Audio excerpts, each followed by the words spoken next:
সাধারণ সাহাবী নয়, যিনি পয়গম্বরের খাদেম ছিলেন। হযরতে আবু যর গিফারি, হযরতে আবু যর গিফারি খাদেমে খায়রুল বশর,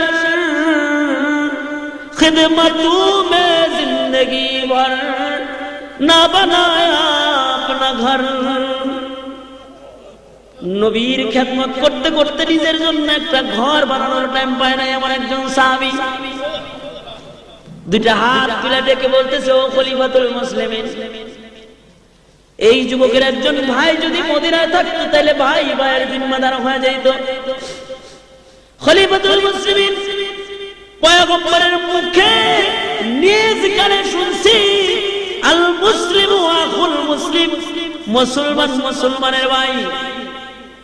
রক্তের বন্ধনের দরকার নাই, কোরআন শরীফের বন্ধন আছে আমাদের মধ্যে। সুবহানাল্লাহ জোরে কোন, আর জোরে চিল্লায় কোন সুবহানাল্লাহ।